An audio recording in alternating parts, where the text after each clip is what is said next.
think your first question is, about why is mental health so important to us in this day and age, or talking about it. And I think it's always been important. But I think that particularly within the last few years, there has been so much happening in our worlds that's impacting college students and college mental health, I think.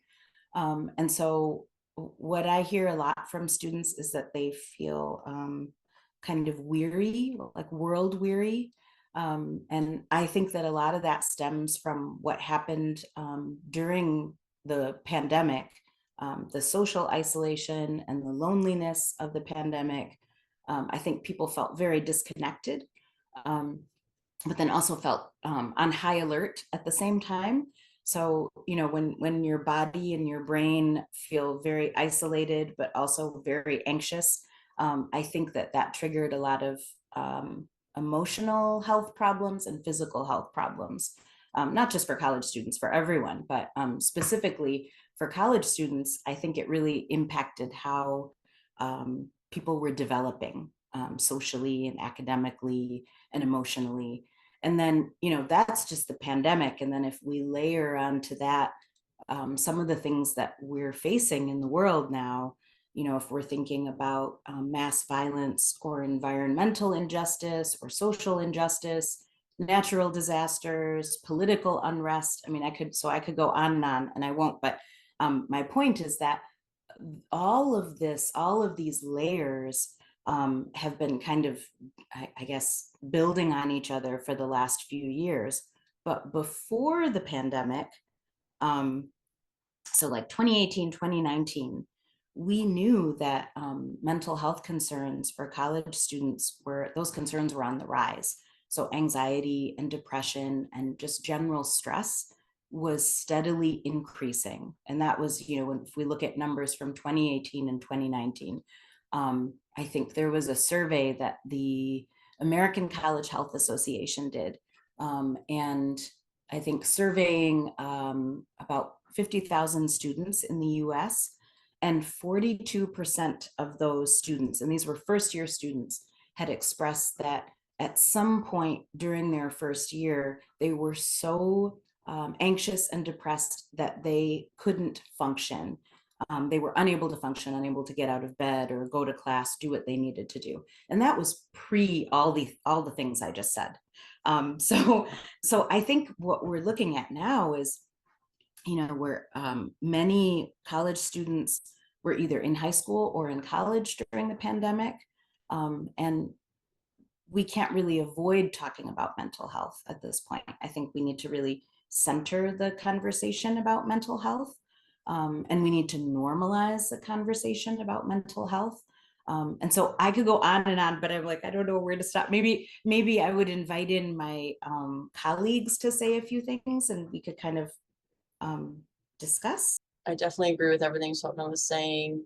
And I guess I kind of look at it, because as she started, mental health has always been important. But I do think when we have these big community crises, right? Like these big moments in time, I think things get exacerbated, and you kind of really realize how important it is and how multifaceted it is. Because I think, again, I think the aspects of the pandemic, not just kind of loss of life and illness, but then if you're thinking about job loss, transitioning to remote work, being more isolated, right? All of those things, that can exacerbate what's already there, and it can create new problems for people. And so I think, again, just the amount and the magnitude of that, something like a pandemic too affects one's access to healthcare too, and to mental health care. And so, we saw a lot of, at least in the US, a lot of states allowing for teletherapy, right? Telemedicine. But there's, that I think is a certain kind of care. And while it's effective, I also think that some people don't have access to a computer, right? And some people aren't able to take part in that effectively. And so yeah, I think, again, like the last few years we've had, I think it really has made us even more aware of how relevant this is, and how important it is to find treatment, but also to care about it as a society.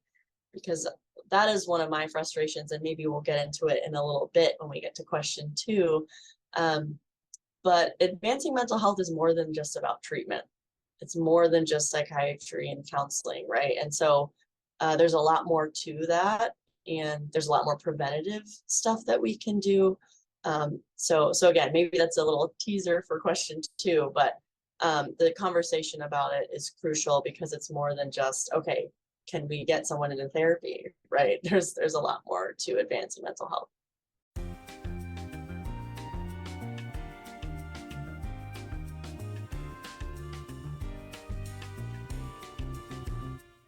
Yeah, so maybe I can start. And I think Swapna might agree with some of the points I'm going to make here, but as far as something that, that I think the pandemic exacerbated, and all that came with it, our lens is often through like a systemic and cultural lens too in the work that we do. And so when we think about populations who have limited access to care, who are oppressed in our society, I think a pandemic is absolutely going to affect them disproportionately, and we of course saw that. And then also mental health is a part of that too. And so if we think about the impact of excluding people, of devaluing people and groups of people, hate crimes and those that get publicized, in the news, I think all of that, again, pre-existed, but it's just compounded. So that's one thing that I know Swapna and I often, talk about and see in our students that we see at MSU, who are from marginalized groups, and have to talk through about the pandemic just added another layer of that existing oppression, of that existing stress. And I think, you could kind of use that with just about anything too, like someone who already struggles with social anxiety, for example, and connecting with others, then you add isolation, and that just kind of makes it worse. And so, I've had a lot of students who coming to treatment need to figure out how to address that and start to make connections again safely. And I think it's been a bigger challenge than I've seen before, like in the therapy office. So those are maybe 2 examples I'll give, but something you want to weigh in? Yeah, you actually started with, I was just thinking about how if just talking about the pandemic, how it just highlighted and exacerbated pre-existing inequity across the board. Any inequity that was already there, and we know there was so much there, was just highlighted. And so we saw that in how people could access care and who could access care. And, there are so many students who come to campus, who have not had the opportunity to receive really good mental health care or physical care. So many different structural barriers. And so I think, so I guess I'm thinking about what else I want to add to what Olivia just said. So let me back up and say that, college in general, this age, the age between 18 and 25. So we know, like cognitively, neurologically, this is such a vulnerable time for the brain and for growth. It's a time when there's so much development in your frontal cortex. And it's just not fully developed until you're about 25. And so it's a very exciting time, but also a really vulnerable time for your brain when you're this age. And so it's a time when people have lots of firsts and new experiences, but it can also be a time when people have their first mental health crisis too. So it's all kind of happening in the same time frame and age range. And so I've been thinking a lot about, the recent events on campus. So the shooting on the 13th, which was more of a discrete trauma. And when I say that, I mean, it affected our community, but it was a moment. It was a moment in time that obviously will have repercussions for a long time. But when we think about the trauma of the pandemic, that was a long period of time during people's brain development, where you not only were isolated and lacking a lot of ability to socialize with other people and develop your brain, but there was also so much uncertainty that and what our human brains do when there's uncertainty, often we view that it's just a threat. So it's just this constant state of uncertainty, loneliness, and like a hyper arousal, if that makes sense. So it makes sense that people would be very anxious and stressed, depressed, but it also really impacted our brain development. And I think particularly for students in this vulnerable age range, it impacted your ability to process when you're studying. It impacts your ability to learn, which, and I know I'm talking about the pandemic a lot right now, but I was just really thinking about the questions yesterday and thinking about how quickly we've just kind of moved on. But I think we need to kind of go back and reflect on how the pandemic has actually impacted us as a society and how it's impacted your generation, this generation of students. And I don't think we do that very well. I think we just kind of, okay, we're gonna dust off our hands, we're gonna move on, we're done. But I think we need to think about how it really impacted us, because brain development was impacted for a lot of people. So I don't know where I was going with that, but I think you were asking a little bit about the kinds of challenges students faced before the pandemic. So it's just it's a very exciting time, but also can be a very vulnerable time when you're in college.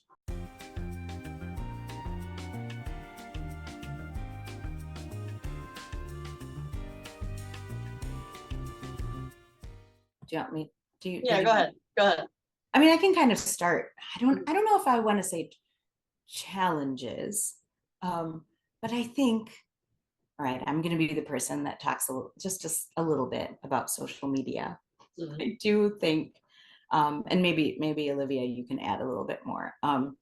I think that the challenge with social media, even though it is so amazing and connects us in so many ways, it only connects us in certain ways. And I think sometimes we can fool ourselves into thinking it's connecting us in a closer way, in a more community type of way. So I think that's been an ongoing, I guess if I want to use the word challenge, I think that's something that I see with a lot of younger students I work with, is not knowing how to set some boundaries with social media and protect oneself from some of the constant comparison that happens. And I think that's probably the thing I'm most concerned about, is how do we form like these deep, mutually respectful relationships if many of them are on social media. And not to devalue those relationships, because a lot of those connections are very important. But I also think sometimes the community and more human connection can be lost. And I also think that it's very easy to fall into the comparison trap all the time on social media. And, I've been doing some talks on compassion and self-compassion lately. And so one of the things that comes up a lot in that work is that when you are in comparison mode, you cannot be in compassionate mode. And I think that's something I worry about a lot with students who are on social media a lot. So I'll stop there, and maybe, I don't know if you want to share anything else. It's not that it's all bad. It's just, it's one of, Yeah. it's because it's not, but mean, it's just like anything. You have to curate what you use and what you look at. Like, you have to be mindful about it. And I think that's hard to do in this, when you're 18 to 25, it can be really hard to do.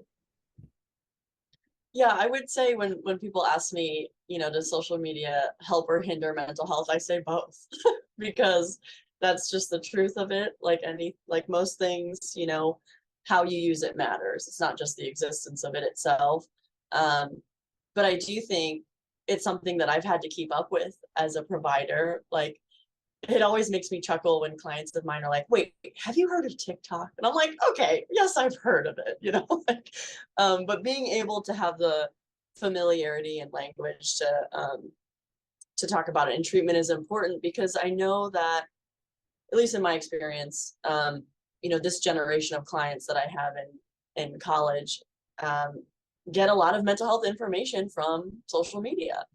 And so sometimes they'll come in and go, oh, like, is this true? Or I saw this TikTok the other day and it helped me realize this. And so I have seen, the positives of it, the benefits of it. But also, to Swapna's point, like, there are shadow sides.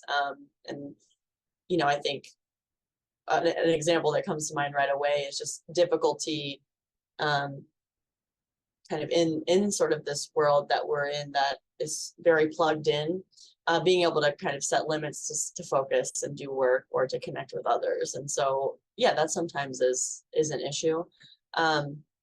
But I think, kind of connected to this idea of exposure to information, I do think this generation is a lot more aware of mental health, a lot more open about it on the whole, right? I don't want to make a statement about everyone, because there are certainly, communities who still have trouble talking about it or seeking help. But I think a lot of what I've seen is a generation really eager to access services and talk about mental health a bit more openly, which is really exciting to me.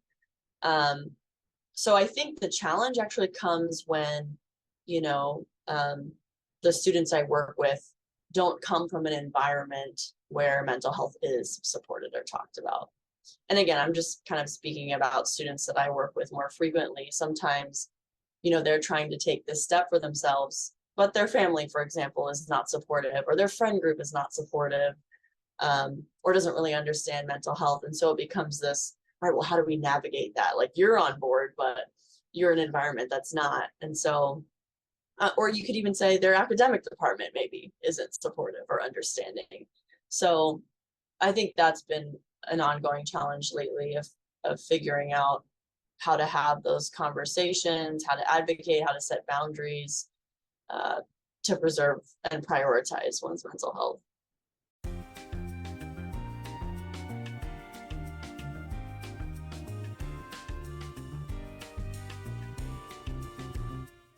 I have an initial thought, because I do think, so a lot of students that come to CAPS are like, yeah, I'm interested in coming to CAPS. Like, I want help. I don't feel well, or I've been to therapy before and like to try it again. But some people, there are students who come who are like, oh, my mom or my friend told me to come. Or they say, I don't know what's going on. Like, they were referred by someone else, basically. And so they'll say, like, I don't know what's going on, but I'm not doing well in school, so someone sent me here. And so sometimes a concerned other person, like, is the inroad to getting help and recognizing these things, but so is functioning. So sometimes when, like, I tell students, well, if you notice that, like, all of a sudden you're not sleeping well, or if you notice that all of a sudden, like, you're, or the last few months, you feel like you just haven't been performing at your best in this or that, or you've been withdrawing from friends, kind of using those behavioral anchors, or like functioning anchors, to kind of cue, oh, maybe something is going wrong and maybe I can just explore what that is. Sometimes that can be more helpful than using very, like, mental health terms like depression, anxiety, like these things that have some weight to people. So for folks, yeah, who maybe aren't as familiar, who are a little wary, sometimes, again, looking at those pieces of, like, well, have you been feeling lonely lately, or have you just not been sleeping well? Anything like that sort of goes, maybe something's off. Yeah, I think that point about language, like what language we use when we're talking about just the concept of mental health. I mean, I have so many students I work with who have grown up in families or grown up in countries where no one actually talks about mental health, or there's no real, like, word in the language to talk about it, which, I mean, talking about it the way we do is very much, it's this very Western way of talking about things. And so, or Eurocentric way of talking about things. So I think functioning, like you said, like, how are you doing academically? Sometimes, I think that a lot of students will experience physical symptoms of mental distress, so your body will tell you if you're having a lot of headaches, or you're feeling dizzy, or your heart's beating really fast. I mean, I often have students come in with those kinds of complaints, and then we can kind of connect that to what's actually going on for them mental health wise. But I do think, I, I think sometimes just educating about what some signs of distress look like can be really helpful, especially if you're someone who grew up in a culture with a family who never talked about any of this, which is actually a lot of us. I mean, I'm from a very different generation, but I grew up in a family where nobody talked about, and actually still don't talk about mental health issues. And I think that's still really common. So really trying to connect it to, like, what are you feeling in your body? How are you functioning? Are you snapping at your friends? Are you unable to get your schoolwork done? Trying to look at it that way sometimes, I think. There's another thing that I just thought of too that I wanted to add. And I think we're kind of talking about this, but students who come from historically marginalized or underrepresented communities on our campus can often struggle with knowing what to ask for, or knowing who to ask for whatever it is they think they might need. And so that's something we're really working on, I think. Dr. Scott and I, and actually Meaghan, and Meaghan is also really, this is kind of how this connection is so important. There's so much about mental health that isn't just going into an office and talking to a therapist or a psychiatrist. So much of it is about community building, and connecting with your community and your peers. It's about socializing in a healthy way. It's about volunteering and advocating for each other. And so I think a lot of what we have been trying to do at CAPS lately is go out of our building and out onto campus, because you can find mental health outside of a clinician's office. There are lots of ways to find it, lots of ways to heal. So I'll stop there, because maybe I don't know if that's a good segue, but I'll.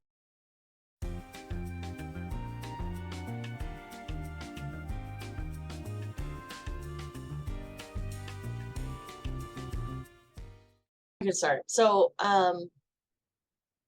I do think, so one thing I often look at with my clients is how do they talk to themselves? So yes, there are activities that you can build into your day, to your weeks, to take care of yourself, prevent burnout, those kinds of things. And I think your inner voice is like a really important thing to pay attention to, because the person you spend most of your time with is you. And so if you are constantly have negative chatter in there, really critical chatter, I think, yeah, that certainly can impact how you view life, how you experience life daily. And so taking time to pay attention to that, and figuring out ways to adjust your language. So a simple one that I often share is, like, notice when you're saying should. So usually when people say, oh, I should have done better, should have studied longer, I should have done that, it has a very kind of like harsh connotation. But saying something like, well, I could have studied more, but I chose to take a nap because I was really tired, so using could actually has a way of, I think, reducing the level of harshness, and it gives you room to really figure out, okay, what would I do differently, rather than really inducing sort of kind of a shame sort of voice, or punitive sort of voice in your head. So again, that's an example, but noticing when your critical voice comes up more. Is it with school? Is it with social interactions? Is it with family? And if so, what's that about? How can you make adjustments? And so I think, in general, the message here is, as you're making changes to try and take care of yourself, figure out ways to be gentle about it, because I always find it a little bit funny when my clients set all these goals to take care of themselves, and then when they don't meet them, they're really mean to themselves. I'm like, isn't this defeating the purpose? So again, I think, these goals are great, but having that voice that's encouraging and motivating. And it doesn't mean that you're not holding yourself accountable, but it means that you're not beating yourself down when things don't quite go as planned, or when you make a mishap as a human being, those kinds of things. So that's sort of my, maybe to start, think about that, and then figure out kind of what to implement. So. Yeah, I like that a lot. And I think broadly speaking, so that's you're talking about your relationship with yourself. And then I think, again, I'll talk about relationships again, but I think finding, and it doesn't have to be a large group of people, but finding the one or two people, even if it's just one or two, who you can truly be yourself around. I do think this is it's a huge campus. And I think that, people can feel lost sometimes on the campus, even when you're surrounded by a lot of people. And so really trying to find those key people who you have a mutually respectful, close relationship with, who you can go to if you need help, and who you can actually be your true self around. And it sometimes can be really rare. You have to really seek out those people. So I think on a broad level, I think that's important for all. That's so important for all of us. And I'm only just recently, like, really, really working on this myself, I will share. Because there are times where you're just kind of thrown into a community, but it's not necessarily, people you want to be around or can be yourself around. So I think that's really big. But there's no magic. Like, people ask me this a lot about, like, how do you take care of yourself, and how do you, like, what are your mental health tips? There's nothing magical. I mean, I shouldn't say that. It is magical to take care of yourself, but there's no magic trick. I think so I like to break it down as protect, and reflect and connect. And so this is what I like to share with my students. And then when I go out and do presentations, to share these three areas. So protecting is like protecting your sleep, making sure you nourish yourself, maybe putting a little bit of a cap on social media exposure if you can, here and there, trying to avoid substances. So that's like the protecting your body and brain part. And then reflecting, I mean, that can be all kinds of different things, but I think sometimes in our busy worlds, we don't take just a few minutes, even just like 3 minutes, to just breathe and look out the window. We do not do this enough. And it's easy to do if it's a habit, but it's something you have to practice. But yeah, it could be a gratitude reflection. It could be going for a walk outside and not talking to anyone during that time. It could be going to your place of worship. It could be all kinds of things. And then the connect part, that's what I was talking about before, finding your friends or family or loved ones, or volunteer groups, connecting with your pets. I mean, but trying to do one of those things every day. This is what I tell people. So it's not so ambitious of a goal. You just do one of those things. You're focusing on one every day. Yeah, I was just gonna say, I really like those three words, because they can look different for everyone too. So like protect, for example, could look like resting and taking a break, but it could also look like advocating, right? Because you're trying to protect your mental health by saying, hey, I'd like an extension on this paper because I know that I'm not doing well right now, right? And so this idea that it could, you could have different ways of protecting yourself depending on the situation and where you're at that day. So yeah, it leaves room for you to tailor this yourself, which is cool. Okay. Great.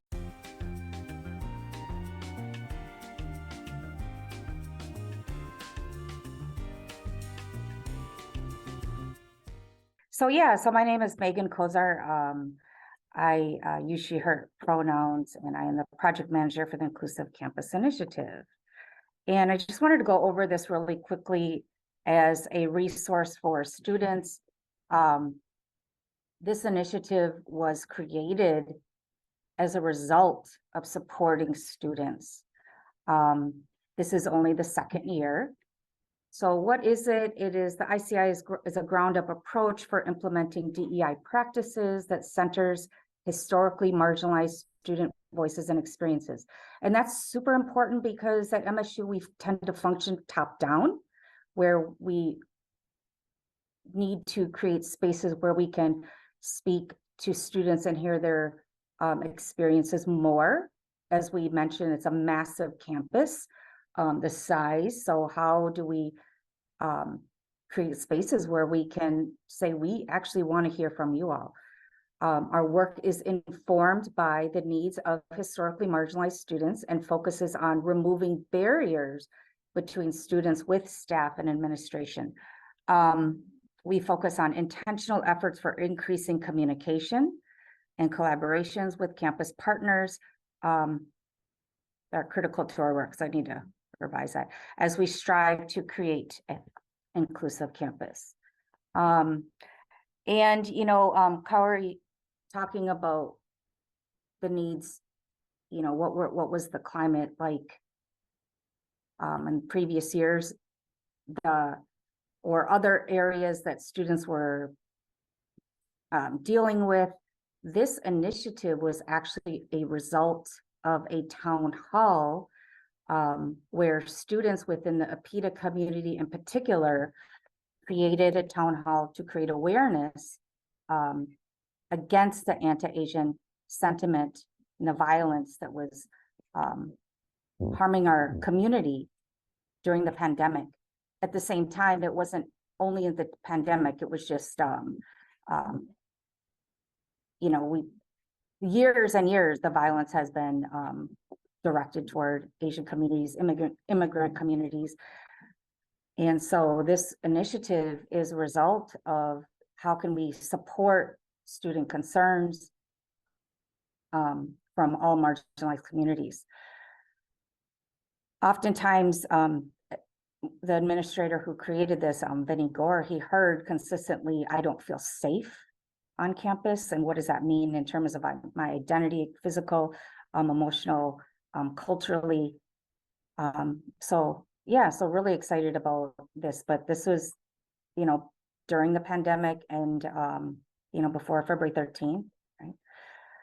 So our work is rooted in, again, the needs of students and supporting students who are already doing advocacy work. How can we amplify their work? How can we support them? How can we make their work easier? And so some of these areas, these are some areas that students have identified. Okay, so I wanted to just add a little bit here. There has been some pushback on using the words strong, Spartan strong, but I really appreciate the way this group in particular has used strong. I really like the word stronger and together. So I think that that's really significant and just a small change. It creates this way of recognizing unity, recognizing coalitions, recognizing how we can come together. I also wanted to think about the word strong. The way I've heard of some criticism against this word and pushback has been very valid, right? Really valid. But I've also felt like it's been a very singular version. And some people who've raised it have been questioning from a male lens, right? So for men, we're viewed as we always have to be strong, and that makes sense, and it's again very valid. But I think we need to broaden this discussion, because for women, they often embrace that in a very different sense. So we embrace that term, or some women embrace that term because we're viewed as weak, right? Is viewed as needing help, needing to be saved, all of those things. So I feel like if we talk about this phrase, or there, it's not this binary, right? It's wrong and it's good, bad, and all that, right? It's complicated. So I wanted to just to add conversation. I'd love to hear from you all. So I don't know if you all know Meaghan Thee Stallion. She actually, she was, not to go into her history too much, but this just pulled up, and she finally kind of shared on Elle magazine in her interview that her view of what happened when she was shot by Tory Lanez. And she said, I don't want to call myself a victim. I want to view myself as a survivor. I have truly survived the unimaginable. I overcame public humiliation of having my name, reputation dragged through the mud for the entire world to see. And again, I thought this was a very powerful statement here. She is saying, for anyone who's survived violence, please know your feelings are valid, you matter, you're not at fault, you're important, you're loved, you're not defined by your trauma. You can continue to write beautiful new chapters to your story. Our value doesn't come from the opinions of other people. As long as you stand your ground and live in your truth, nobody can take your power. And it made me think of how, it's very inspiring, her words. And it made me think of, why did she feel like she needed to write this? Did she feel like she had to project a certain image?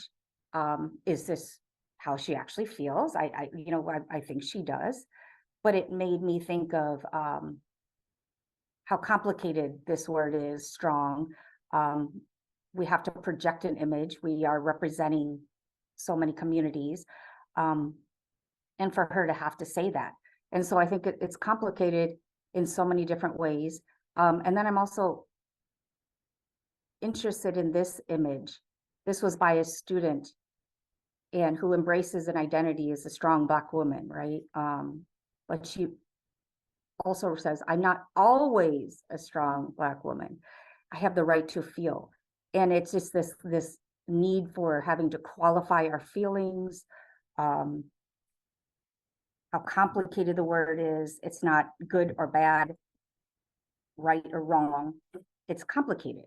And so I just love the way you all approach the word strong. I embrace it because I think it means a lot of different things for taking back our community, reclaiming our identities, not wanting to feel like we cannot be here.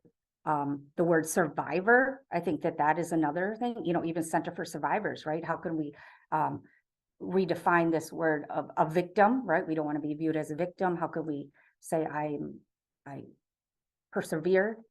And so I think that it's just complicated, and I think it's something that we need to talk about, and to be able to talk about how can I be strong, but then also have the right to feel, I think is very powerful. And I think mental health in particular, from my point of view, is to be able to complicate all of that, to be able to say, I'm a strong person, at the same time, not always. And what does that mean? But that doesn't mean I don't ever want to claim that identity. But I just also wanted to say, I love some of these things that others were talking about. Rather than reaching these large goals, and if you don't, we all need large goals. We need them, right? We need to say, I eventually want to do this, but how can we celebrate our small wins? And I am a big advocate for celebrating. We don't have to just discipline, work, and then not celebrate. If it's a simple, man, I just made it through this. I did this, and I'm going to just celebrate for, something. And then also, so yesterday, I actually took a self-care day. And I'm like, the night before I didn't get as much sleep. So I'm like, you know what? I'm going to stay home. And I have this tension between work ethic, right? Where it's like work, I worked 3 jobs when I was in college, and I did all these things. And I started to think, because my dad had a work ethic. And so that's really important. That's like when you go to a job, you have, your resume, what are your qualities? Work ethic. But because we have that work ethic, it makes us want to go, go, go, go, right? And so I love to do puzzles. This is so weird. I just do puzzles, and I'm really good at puzzles. But I sit sometimes and I do these puzzles and I'm like, oh my God, I just wasted like 2 hours of my life. And then I started to think about, like, no, I didn't. I didn't waste it, right? I like to binge watch some TV shows, there's a lot of things. And like, we need to do those things to recover. Like, oh my God, I had a tough week. So why do I feel guilty when I'm literally doing nothing? But when I'm doing nothing, that's part of the recovery. And so I have the fuel, right, to be able to do some things. And I think that that's part of our mental health, is that if we can stop feeling guilty, easier said than done, right? So I love to get ideas from other people. A lot of my ideas are not because I'm so brilliant. It's because I remember and I learn from them. And so I love this example. I was at somewhere, I was at this training, and they took this example of a bottle of water, and it had some mud in it, and he shook the bottle up, right? And then what happens? Very cloudy, right? But eventually, if you let that bottle go, it'll sit, the mud will stop, right? Or settle, right? Same thing with like a bottle of glitter or like a snow globe, right? You shake it up and it's got all this stuff, but if you let it settle, it will clear up. And so this is what happens to us so much, is that we're trying to navigate our lives in this chaos.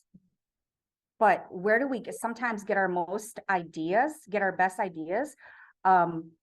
Is like when we are ready to go to sleep, when we start to actually settle down and we're like, oh, this idea popped up, this idea, right? They say, like, put a little a paper by your nightstand, right? Because then we start to settle. So how do we create these spaces where we can clear our minds and not feel guilty about it and just recover? Yeah, so that's a lot. So I just really appreciate this time. I'd love to hear from you all. If anything resonated with you all, if you have questions or comments.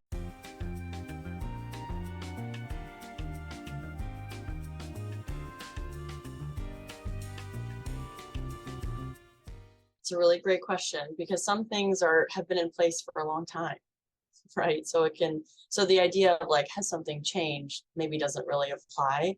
But I'll say, for some students, it's as simple as, do you want something to change or be different? Or, is there something about your life that you wish was different? And so, I mean, I'm a big advocate that, like, you don't have to have, like, I'm putting quotes here because I think we all have sort of what we think are legitimate reasons for us asking for help. So for me, it's like, if something just feels off or you'd like to explore a new way of being, come on down. Like, for me, that's enough. Like, we're not going to be like, this doesn't reach the threshold of you needing to come talk to us.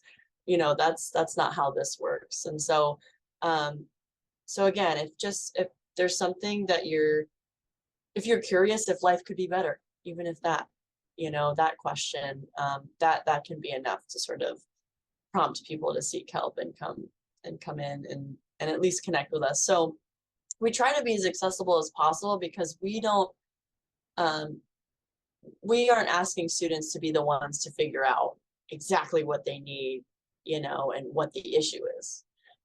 We're trying to have our doors open so that we can figure that out together, because it can be hard to figure that out on your own, even for myself who's a professional, right? So sometimes it's not until I've talked it out with someone that I'm like, oh, maybe that's what I need. So yeah, that's one thing that I'll say. We do have, like, different kind of self-assessments on our website that I know some students fill out, and then they're like, oh, maybe I'll go to CAPS because I filled this out and it looked like something was up. So sometimes that's helpful. They're right on our website under resources. But to me, you know, we have students come in for all manner of reasons, specific and non-specific, and that's totally okay.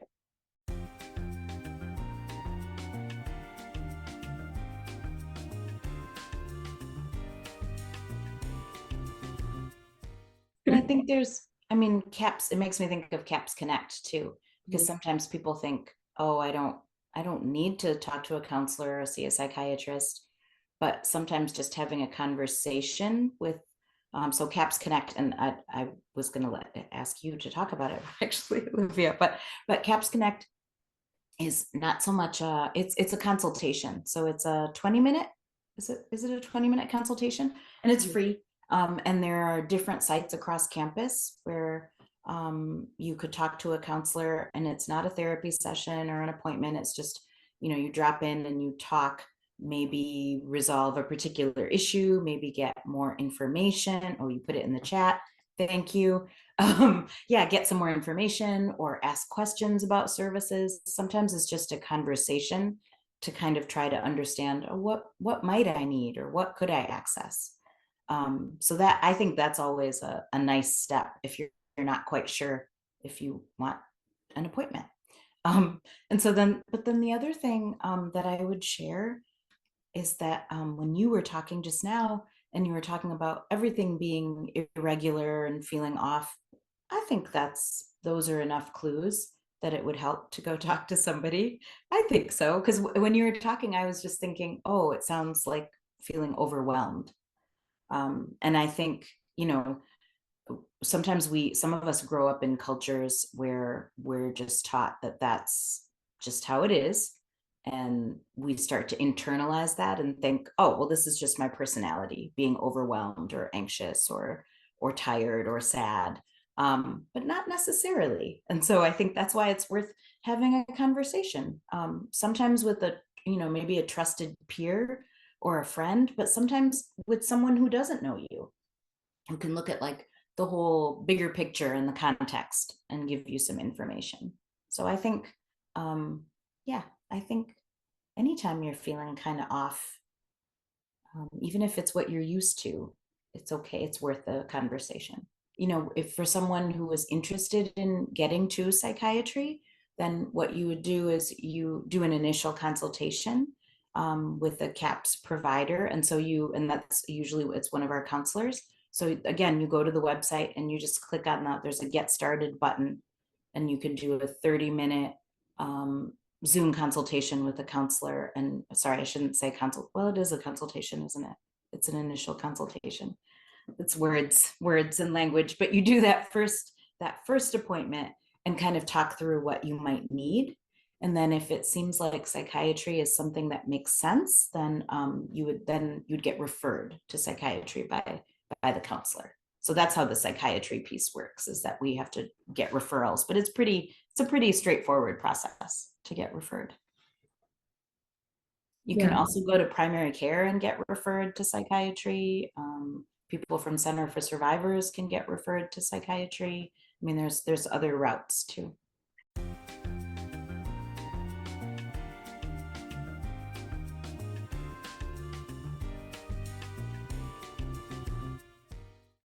I didn't necessarily mean volunteering at CAPS. I just. But you can. But you can, yes. And maybe why don't you talk about that, Olivia, about what the opportunities actually are? We don't have a formal volunteer program, but honestly, I'm thinking about creating one, because this semester, actually, I had three students approach CAPS saying, I'd like to volunteer my time to promote like mental health on campus. So basically at this time, anyone who has an interest can just email me, and I'm happy to figure out what works with your schedule and your interests. But that's sort of how we're doing it so far. But my hope is to kind of maybe make it more of like a formal internship or something like that, if people really want to invest more time in it. But as of now, we kind of just create some volunteer service based on what you what you're interested in. It wouldn't be involved with like client or patient care, but you would probably partner with me to do a lot of presentations and like events on campus related to mental health.